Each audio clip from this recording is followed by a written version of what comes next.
Hi, this is Rob, the Keurig K-Cup coffee maker. This is a single-serve K-Cup pod coffee maker. Single-serve means that it only brews 1 cup at a time. The dimensions of the K-Select coffee maker are 9.2 inches wide, 11.6 inches from front to back, 12.5 inches high. But when you open the handle up top, the height is 17 inches. The weight is 7.3 pounds.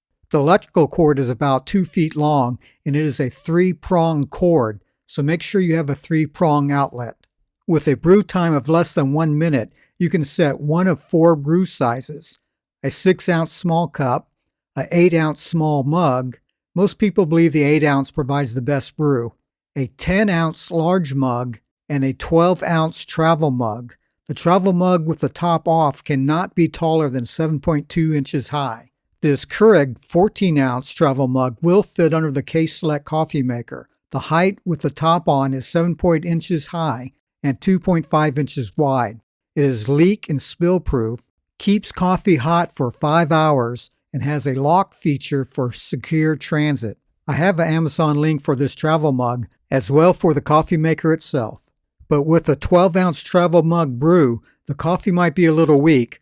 You should press the strong button when brewing the 12-ounce travel mug size and maybe use a K-Pod that has stronger coffee. This is the strong brew button. You need to press the strong brew button before selecting your brew size. The strong brew button will illuminate blue.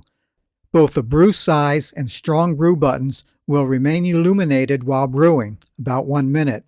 A strong brew takes longer than a regular brew, but still under 1 minute. However, some people find it very difficult to notice the difference between a strong and regular brew. When brewing with a travel mug, remove the drip tray and place the travel mug on the drip tray base. Remember, if you are getting any value from this video, please press the like button. The Keurig K-Select has a 52-ounce removable water reservoir. Thus, you can brew 4 to 5 cups of coffee before having to refill the water reservoir. Be careful when filling the water reservoir because the fill line is located here, on the slant part of the top of the water reservoir. If you focus your attention here when filling, water may spill over on the other side. When water in the reservoir becomes low, at about this level, the add water light will illuminate and the coffee maker will not brew until you add water to the reservoir. There is also a water filter in the water reservoir that filters the water before it goes into the coffee maker. This coffee maker comes with 1 water filter. It is recommended to replace the water filter after 60 refills or after 60 days. I do have an Amazon link in the description below for the water filters for this coffee maker. You can also dispense hot water for tea or instant soup. Open and close the brewer handle without a pod. This activates the machine. And select your cup size for the hot water on demand.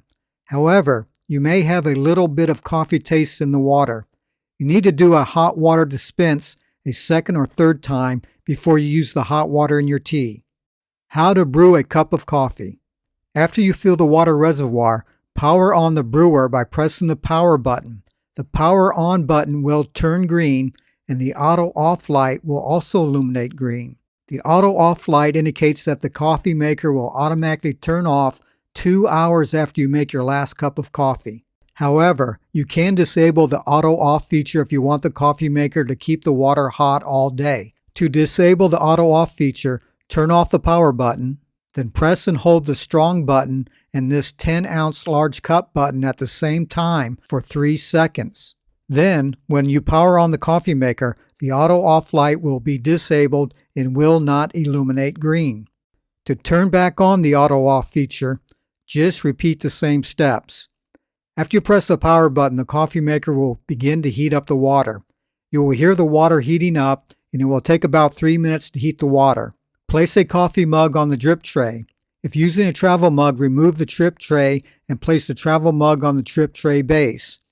Lift the handle and place a K-Cup pod in the K-Cup pod holder. Do not remove the foil lid on the K-Cup pod. Then, lower the handle completely to close the lid. Select your brew size, but if you want a bolder coffee, press the strong button before selecting your brew size.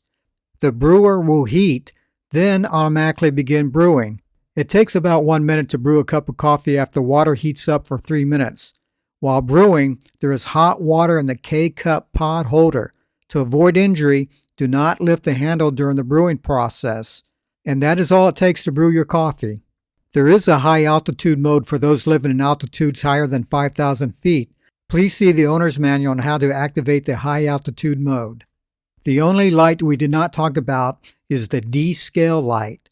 When this light illuminates, it indicates that the coffee maker needs descaling. You should descale the brewer every 3 to 6 months. What is descaling?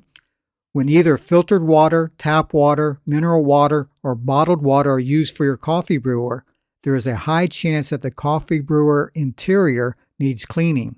This is due to buildup of minerals such as calcium and magnesium, which accumulate along the makeup of the machine's heating element and other internal parts that come in contact with the water. Cleaning these minerals is called descaling. Scale is non-toxic, but if left unattended can hinder the brewer performance. So descale the brewer every 3 to 6 months. Calcium deposits may build up faster, making it necessary to descale more often. So at least descale when the descale light turns on. In the owner's manual, there are instructions on how to descale this coffee brewer. The owner's manual says that you will need an entire bottle of Keurig descaling solution. There are other commercial descaling solutions you can buy, or you can make your own descaling solution with stuff you already have in your house. Search the internet on how to make your own descaling solution. Okay, that is it. If you like this video, please give it a thumbs up and please subscribe to this channel.